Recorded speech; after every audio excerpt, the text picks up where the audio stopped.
Welcome to my YouTube channel the need. एक बार फिर से मैं आप लोगों के सामने आ गया हूँ। इस वीडियो में हम लोग क्लास 10 के साइंस को पढ़ रहे हैं। तो फर्स्ट चैप्टर तो कंप्लीट हो चुका था। सेकेंड चैप्टर में हम लोग एसिड बेस साल्ट पढ़ रहे थे। इसमें हमने पीएच वैल्यू यानी एसिड का स्ट्रेंथ और बेस का स्ट्रेंथ ये सब कैसे पता करते हैं, इंडिकेटर्स के बारे में हमने जान लिया है। अब पीएच का हमारे डेली लाइफ में क्या यूज़ होता है वह इस वीडियो में हम डिस्कस करेंगे।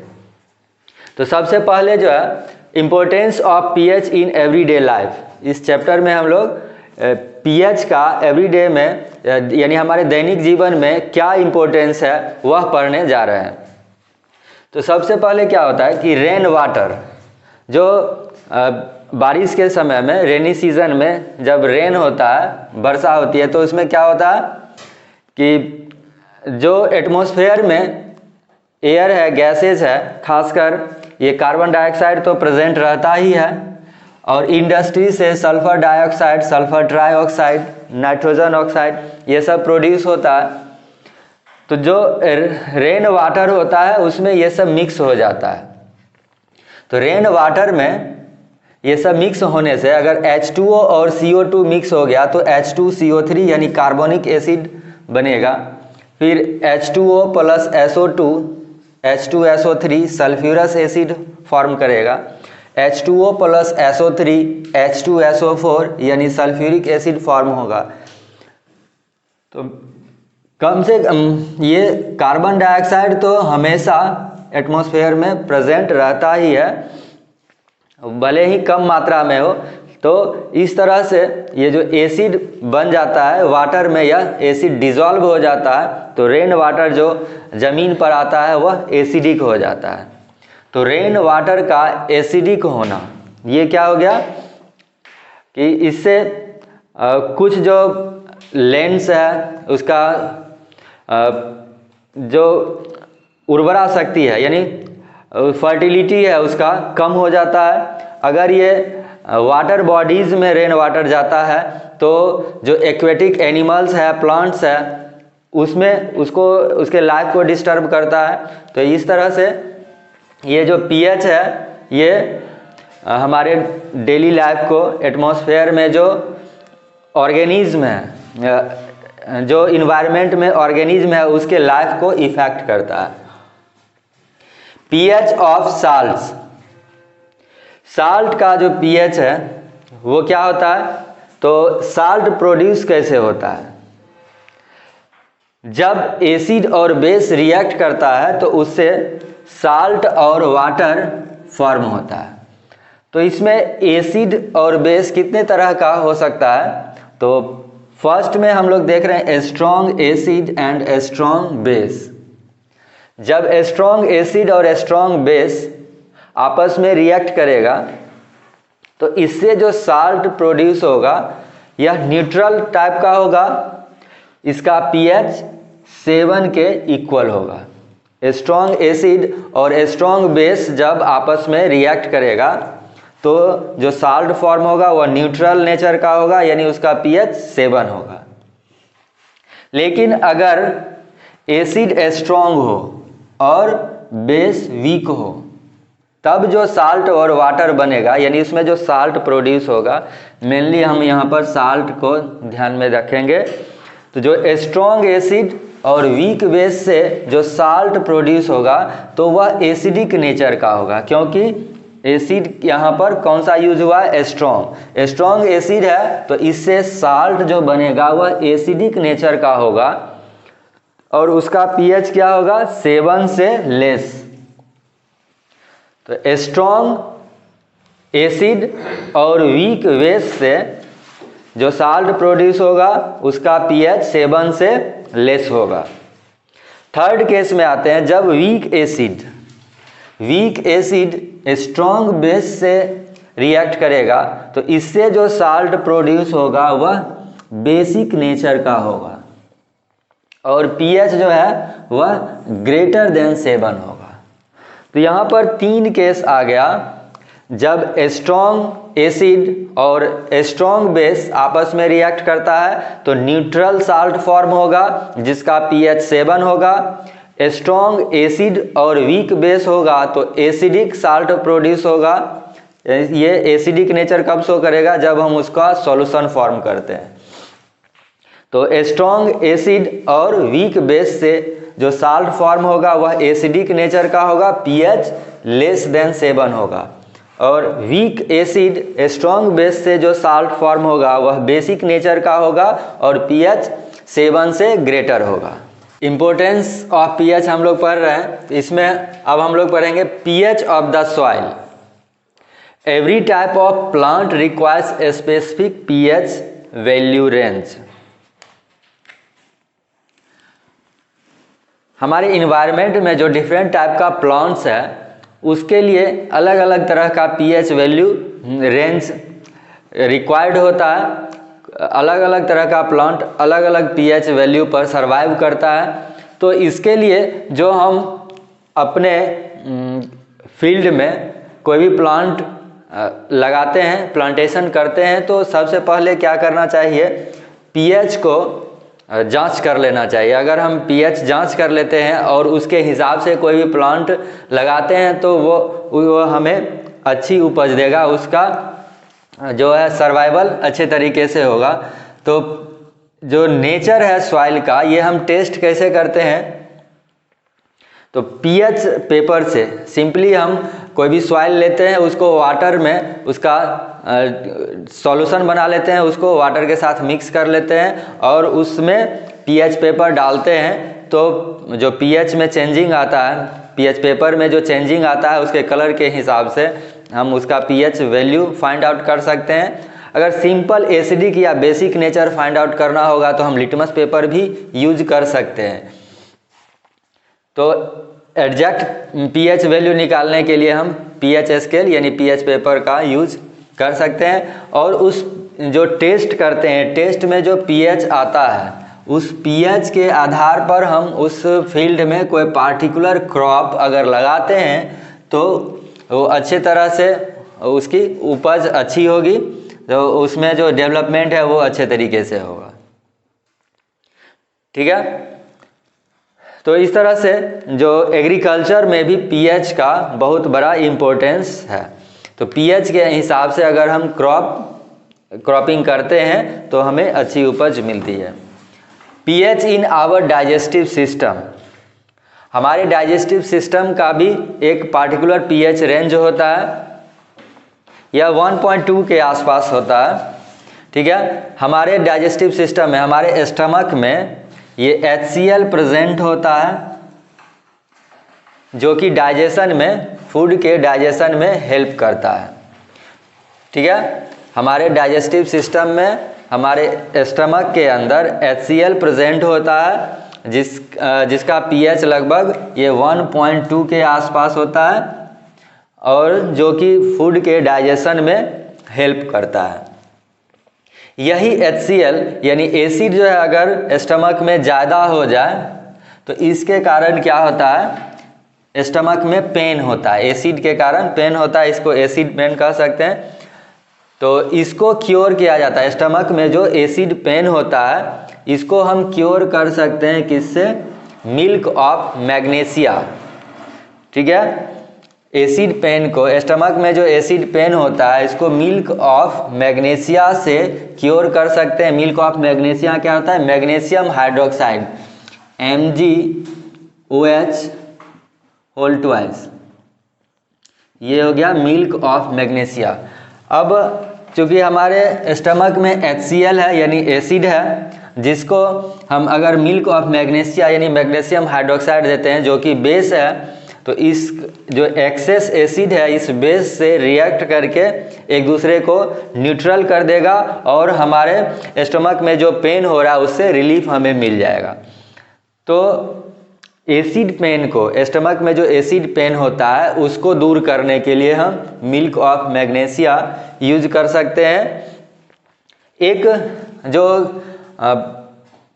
फार्मासिस्ट के यहाँ जो मेडिकल शॉप होता है उसमें इनो एक पाउडर आता है। तो इनो में क्या होता है, इसका कैल्शियम या सोडियम का कार्बोनेट होता है, कार्बोनेट और हाइड्रोजन कार्बोनेट होता है, और उसके साथ साथ सिट्रिक एसिड होता है, ठीक है, जो उसके नेचर को माइल्ड कर देता है। तो ENO भी यूज करते हैं, ये जो एसिड पेन होता है उसको दूर करने के लिए, उसमें भी ENO में भी बेस होता है जो कि उसको एसिड को न्यूट्रलाइज करता है और हमें इससे पेन से रिलीफ दिलाता है। हमारे माउथ का जो pH है वो चेंज होने से हमारा क्या होता है, टूथ डिके होता है, यानी दांत कमज़ोर हो जाता है। अगर हमारे मुंह का pH अगर 7 से कम हो जाए, यानी जितना pH कम होगा तो एसिडिक नेचर बढ़ेगा, तो जितना एसिडिक ज़्यादा होगा तो हमारा टूथ जो है वह डिके होता है। वह ये जो pH है लगभग 5.5 के आसपास होता है, उससे नीचे अगर होता है 5.5 से अगर pH नीचे होगा तो क्या होगा, टूथ डिके होगा। ये कैसे होता है, तो हमारा जो दांत है, दांत ये कैल्शियम का बना होता है, कैल्शियम के एक कंपाउंड से, जिसको हम क्या कहते हैं, calcium phosphate Ca3PO4 whole twice. तो यहाँ पर फॉस्फेट आयन जो होता है उस पर 3 निगेटिव चार्ज और कैल्शियम पर 2 पॉजिटिव चार्ज, यानी इसका वैलेंसी कैल्शियम का 2, फॉस्फेट का 3, तो इसलिए फॉर्मूला हो गया Ca3PO4 होल ट्वाइस। तो इनेमल जो होता है इसका बना होता है कैल्शियम फॉस्फेट का, और जो कि माउथ में जो ये एसिड फॉर्म होता है जिसका pH अगर 5.5 से नीचे आ जाता है, यानी ज़्यादा एसिडिक होने से इससे रिएक्ट करता है और टूथ डिके होता है, यानी इनेमल जो है वह धीरे धीरे कमज़ोर होता है और दांत हमारा कमज़ोर होकर गिरने लगता है या उसमें कैविटी आ जाता है।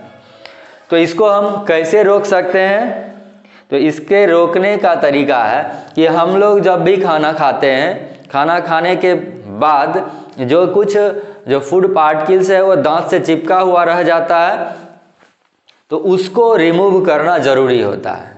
तो उसको ब्रश करके हम उससे रिमूव कर सकते हैं। ब्रश में जो हम टूथपेस्ट यूज़ करते हैं, ब्रशिंग के दौरान जो टूथपेस्ट यूज़ करते हैं वह बेसिक नेचर का होता है, तो वह बेस जो है वह एसिड से रिएक्ट करके उसको न्यूट्रलाइज कर देता है। तो फिर जो हमारा pH है वह जो लेवल होना चाहिए, यानी 5.5 से एबव रहता है, 7 के नज़दीक रहता है, तो न्यूट्रल मीडियम क्रिएट हो जाता है, तो हमारा दांत सुरक्षित रहता है। तो ब्रशिंग करके, टूथपेस्ट यूज़ करके, जिसमें कि बेस होता है उसका यूज़ करके हम अपने दांत को सुरक्षित रह सकते हैं, यानी टूथ डिके का प्रिवेंशन हम कर सकते हैं। सेल्फ डिफेंस में एनिमल्स के द्वारा कुछ जो हम अपने आसपास में एनिमल्स देखते हैं, मतलब इंसेक्ट्स जैसे है चींटी, हनी बी, इस तरह का कुछ जो इंसेक्ट्स है उससे हम फेस करते हैं, उसको हम झेलते हैं। कभी भी अगर चींटी हमको काट लेता है तो बहुत ज़्यादा पेन होता है, एक बर्निंग सेंसेशन, बर्न जैसे होता है, जलन महसूस होता है। जैसे हनी बी, मधुमक्खी जो काटता है तो ये बहुत ही परेशान करता है हमको। तो इसमें क्या पाया जाता है, कोई भी हनी बी हो, एंट हो, इस सब में फॉर्मिक एसिड पाया जाता है। ये फॉर्मिक एसिड जो होता है इसी के कारण हमें जलन और इरिटेशन महसूस होता है, बहुत ज़्यादा पेन होता है, इरिटेशन होता है। तो इस तरह का हनी बी के इसके ग्रुप में बहुत सारे कई टाइप के इंसेक्ट्स हैं। तो इसमें अलग अलग जो इंसेक्ट्स है उस सब के द्वारा पेन जो हमें महसूस होता है, इतना जो इरिटेशन प्रोड्यूस होता है, उसमें एसिड पाया जाता है। ये फॉर्मिक एसिड जो है इसी को क्या कहा जाता है, मिथेनोइक एसिड। फॉर्मिक एसिड को ही क्या हम बोलते हैं, मिथेनोइक एसिड। ठीक है, ये मिथेनोइक एसिड, इसका फॉर्मूला क्या होगा, CH3। मिथेनोइक एसिड का फॉर्मूला ये हो जाएगा HC डबल बॉन्ड OOH। ठीक है। मिथेनोइक एसिड क्या हो जाएगा, HC डबल बॉन्ड OOH, इसको शॉर्ट में ये लिख सकते हैं HCOOH। जो ऑर्गेनिक एसिड होता है उसमें COOH यानी C डबल बॉन्ड OH, जब हम कार्बन और उसके कंपाउंड को पढ़ेंगे, इसको डिटेल्स में पढ़ेंगे, ये एसिड का फंक्शनल ग्रुप हो गया, ठीक है। तो कोई भी इंसेक्ट जो हमें काटता है, जिसमें खासकर ये हनी बी, एंट हो गया, इसमें ये एसिड पाया जाता है। फॉर्मिक एसिड इसका कॉमन नेम हो गया और मिथेनोइक एसिड IUPAC नेम हो गया। तो इस कारण से हमें बर्निंग सेंसेशन, इरिटेशन, पेन ये सब होता है। तो इसको हम कैसे दूर कर सकते हैं, तो एसिड है तो इसके लिए माइल्ड बेस अगर हम यूज करते हैं, माइल्ड बेस के यूज करने से जो है इससे हम पेन से रिलीफ पा सकते हैं। माइल्ड बेस में क्या हो जाएगा, सोडियम कार्बोनेट या सोडियम बाइकार्बोनेट NaHCO3, इसका अगर हम यूज करते हैं, सोडियम बाइकार्बोनेट जिसको हम क्या कहते हैं, बेकिंग सोडा, जो हमारे घर में खाना में प्रयोग किया जाता है, इस बेकिंग सोडा का हम क्या करेंगे, थोड़ा सा पाउडर लेके उसको वाटर में मिक्स कर लेंगे, पानी मिला के एक सॉल्यूशन जैसा बना लेंगे, और जो अफेक्टेड एरिया है जहाँ पर हनी बी या एंट बाइट किया है, उस पोर्शन पे इसके सॉल्यूशन को लगा देते हैं। तो जितना जल्दी हम यूज कर लेंगे उतना ही जल्दी हमको रिलीफ होगा। अगर तुरंत इंसेक्ट बाइट करता है, यानी चींटी या मधुमक्खी काटती है, तो उस प्लेस पर अगर हम तुरंत अप्लाई कर देते हैं तो तुरंत ही रिलीफ मिल जाएगा। इसको मैंने प्रैक्टिकली अप्लाई भी किया है, ठीक है, ये सिर्फ थ्योरेटिकली नहीं है, इसको हमने प्रैक्टिकली अनुभव किया है। तो इससे आप तुरंत रिलीफ पा सकते हैं। कैसे ये होगा, तो केमिकली हम देखते हैं, यहाँ पर एसिड है और ये सोडियम बाइकार्बोनेट बेसिक नेचर का हो गया, तो दोनों एक दूसरे को न्यूट्रल कर देता है। तो जो फॉर्मिक एसिड है, मिथेनोइक एसिड, इसका प्रभाव खत्म हो जाता है या न्यूट्रल हो जाता है, ना ही स्वेलिंग होगा यानी फूलेगा भी नहीं, और पेन भी रिलीफ मिल जाएगा इंस्टेंटली। तो इस तरह से हम देखें कि यहाँ पर जो एसिड है इंसेक्ट और अदर ये एंट इस सब में, तो इससे हम ये कैसे हमें प्रभावित करता है, इसके प्रभाव से हम कैसे बच सकते हैं। उसके बाद pH इन प्लांट्स, कुछ ये फॉरेस्ट में कुछ प्लांट्स होते हैं जंगल में, जिसमें नेटल लीव्स एक प्लांट है, जिसमें वो निडिल जैसा, हेयर जैसा स्ट्रक्चर होता है, जो हमारे स्किन में चुभ जाता है, जो कि मिथेनोइक एसिड यानी यही फॉर्मिक एसिड इंजेक्ट कर देता है हमारे स्किन में, जिसमें इसी तरह का लगभग पेन और इरिटेशन होता है। तो जो ये नेटल लीव्स है, नेटल लीव्स के संपर्क में अगर हमारे शरीर से टच हो जाता है, हमारे स्किन से टच करता है, तो उसके जो हेयर लाइक स्ट्रक्चर है वो हमारे स्किन में मिथेनोइक एसिड डाल देता है, जिससे हमें दर्द होता है, इरिटेशन होता है। तो अब उसके साथ ही साथ जहाँ पर प्रकृति में अगर कोई कहते हैं ना, जहाँ दर्द है वहीं पर दवा है, तो एक जगह से हमें कष्ट मिल रहा है, उसी फॉरेस्ट में, उसी जंगल में ऐसा पौधा है जो हमें कष्ट पहुंचा रहा है, लेकिन उसके बगल में ही उसकी दवाई, आसपास ही उसी पौधा के आसपास में यह डॉग प्लांट होता है। डॉग प्लांट का जो पत्ती है उसको अगर हम तोड़ के उस पर रगड़ देते हैं, तो उसमें बेसिक गुण होता है, बेसिक नेचर का होता है, जो कि इस मिथेनोइक एसिड को न्यूट्रलाइज कर देता है और इसके जो एसिड का जो प्रभाव है, इफेक्ट है, उसको दूर कर देता है। तो नेटल लीव्स से जो भी पेन इरिटेशन मिलता है, वो डॉग प्लांट का लीव्स जो है उसको क्योर कर देता है। तो एक तरफ जहाँ पर ये हमें पेन पहुंचाता है, तो दूसरी तरफ उसी नेचर में डॉग प्लांट है जो उस पेन का पेन किलर के रूप में हमें हेल्प करता है और हमें रिलीफ पहुंचाता है। तो इस तरह से नेचर में हमने देखा कि दोनों तरह के प्लांट्स हैं, एक जो कि एसिडिक नेचर का है, दूसरा बेसिक नेचर का। तो एक जो हमें कष्ट पहुंचाता है, दूसरा उस कष्ट से निवारण करता है, यानी उससे मुक्ति दिलाता है। तो इस तरह से हमने कुछ ये जो हमारा डेली लाइफ में जो पीएच का क्या इम्पोर्टेंस है, किस तरह से वह हमें प्रभावित करता है, वो हमने देखा। अब फिर आगे नेक्स्ट टॉपिक पर चलते हैं। नेक्स्ट टॉपिक पे आने से पहले हम कुछ क्वेश्चन डिस्कस कर लेते हैं, और जो अगला टॉपिक है कॉमन साल्ट के बारे में, उसको हम नेक्स्ट वीडियो में पढ़ेंगे, क्योंकि एक वीडियो में एक तरह का टॉपिक रहेगा तो थोड़ा अच्छा होगा स्टडी में आप लोग को भी। तो हमने सोचा है कि कुछ क्वेश्चन इसमें डिस्कस कर लेते हैं। जो अभी तक हमने पढ़ा है, आपके टेक्स्ट बुक में जो क्वेश्चन है उसको कुछ हमने सेलेक्ट किया है, उसको यहाँ पर डिस्कस कर देते हैं। और कुछ क्वेश्चन आपके प्रॉब्लम में रह जाता है, यानी कुछ क्वेश्चन आपसे सॉल्व नहीं होता है, तो उसको कमेंट में डिस्कस कर दीजिए, उसको भी हम मेंशन करेंगे। तो अभी हमने कुछ क्वेश्चन सेलेक्ट किया है, उसको डिस्कस करते हैं। तो ये क्वेश्चन है पेज नंबर 22, ये टेक्स्ट बुक का क्वेश्चन है। पेज नंबर 22 में फर्स्ट क्वेश्चन है, वाई शुड कर्ड और sour substance not be kept in brass and copper vessel.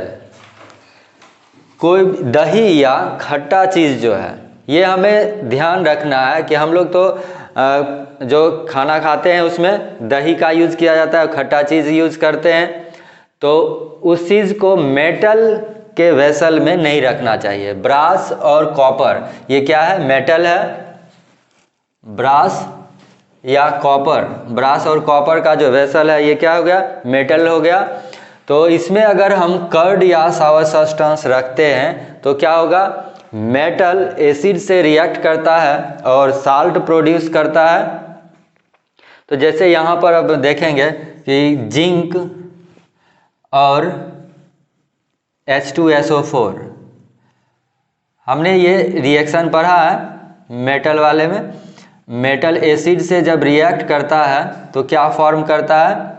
Metal का सल्फेट यानी साल्ट प्रोड्यूस होता है। यहाँ पर क्या हो जाएगा? ZnSO4 यानी जिंक सल्फेट बन जाएगा और H2 गैस रिलीज होगा। तो ये जो साल्ट है तो वो हमारे लिए हार्मफुल है। तो इसलिए कर्ड या किसी भी सावर सब्सटेंस को हम मेटल के वेसल में, खासकर यहाँ पर जो दिया है क्वेश्चन में ब्रास और कॉपर, इसके वेसल में नहीं रखते हैं। उसी तरह से अगर कॉपर से रिएक्ट कराएंगे तो कॉपर सल्फेट बन जाएगा, ठीक है। कॉपर H2SO4 से रिएक्ट करेगा तो कॉपर सल्फेट बनाएगा। जिंक H2SO4 से रिएक्ट कर रहा है तो जिंक सल्फेट बना रहा है। तो हम इसका आंसर क्या लिखेंगे? व्हेन वी केप्ट कर्ड और sour substance in brass or copper vessel, it produce salt which is poisonous in nature, so our food will be toxic, hence we should not keep curd or sour substance in brass or copper vessel। ठीक है। अगर हम थोड़ा question को और effective बनाना चाहते हैं तो इस तरह के रिएक्शन को उसमें लिख देंगे, और मार्क्स के हिसाब से थोड़ा सा हम एक्सपेंड कर सकते हैं या इसको छोटा लिख सकते हैं।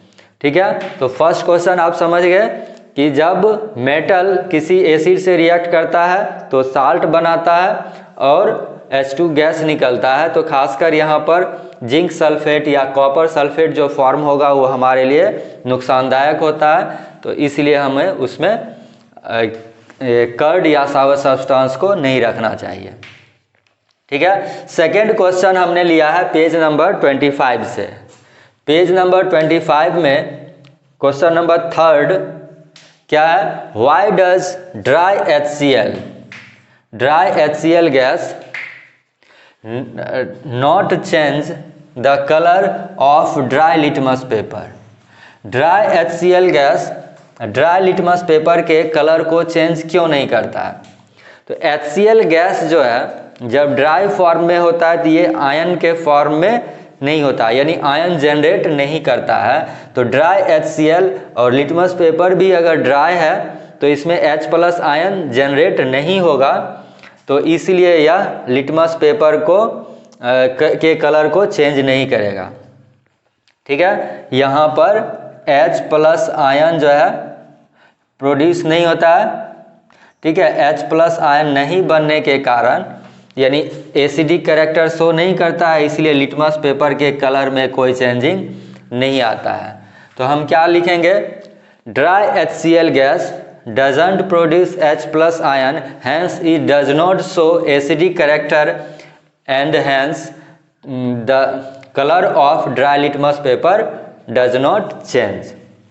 ठीक है, जब H+ आयन बनेगा ही नहीं तो एसिडिक नेचर शो नहीं करेगा, और जब एसिडिक नेचर शो नहीं करेगा तो कलर चेंज नहीं होगा। जब इसको हम अगर वेट करते हैं यानी वाटर में डिज़ोल्व करते हैं, या तो HCl को वाटर में डिज़ोल्व कर लें या लिटमस पेपर वेट ले लें यानी भींगा हुआ ले लेंगे, तब उसमें H+ आयन बनेगा और लिटमस पेपर का कलर चेंज होगा। ठीक है, अब नेक्स्ट क्वेश्चन पे आते हैं। How is concentration of hydronium ion? Hydronium ion का कंसंट्रेशन किस तरह से चेंज होगा?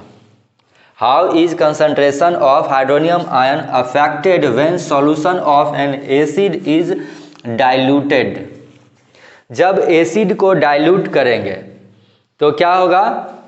यानी डाइल्यूट करने के लिए हम उसमें वाटर मिक्स करते हैं, यानी वाटर में एसिड को मिक्स करें या इसको, तो वाटर का कंटेंट ज़्यादा होगा, वाटर यानी वॉल्यूम ज़्यादा बढ़ रहा है तो कंसंट्रेशन क्या होगा? लो होगा।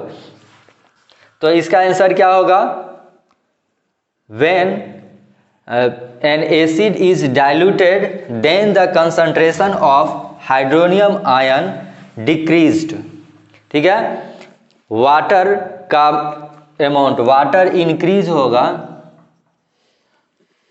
वाटर इंक्रीज होगा तो कंसंट्रेशन जो है हाइड्रोनियम आयन का डिक्रीज होगा। ठीक है, ये हम ध्यान में रखेंगे। तो आंसर क्या हो जाएगा? when acid is diluted then concentration of hydronium ion decreases। Simple सा इसका आंसर हो जाएगा।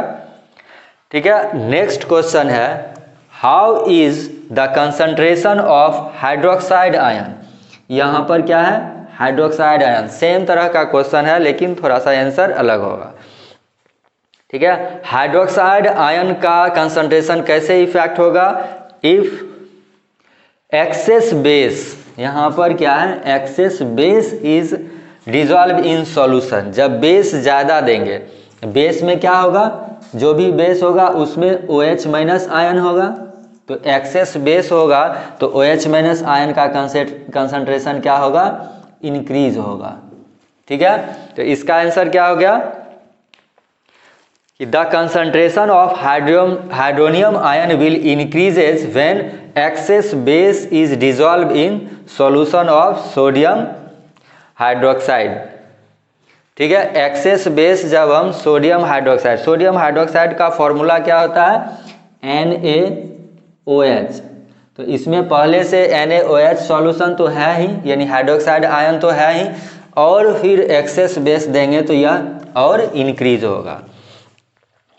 ठीक है, तो इस तरह से इसका आंसर समझ गए कि जब हम सोडियम हाइड्रोक्साइड सॉल्यूशन में एक्सेस बेस डिसॉल्व करेंगे तो हाइड्रोक्साइड आयन का कंसंट्रेशन इंक्रीज होगा। तो इस तरह से हमने कुछ क्वेश्चंस का सॉल्यूशन बताया आप लोगों को, और जो रिमेनिंग क्वेश्चन होगा वह आप नेक्स्ट वीडियो में हम डिस्कस करेंगे। जो बचा हुआ टॉपिक है इस चैप्टर का उसको भी नेक्स्ट वीडियो में डिस्कस करेंगे। अगर आपको यह वीडियो पसंद आया तो इसको लाइक करें, अपने दोस्तों के बीच ज़्यादा से ज़्यादा शेयर करें। मिलते हैं नेक्स्ट वीडियो में, तब तक के लिए थैंक यू। जय हिंद, जय भारत।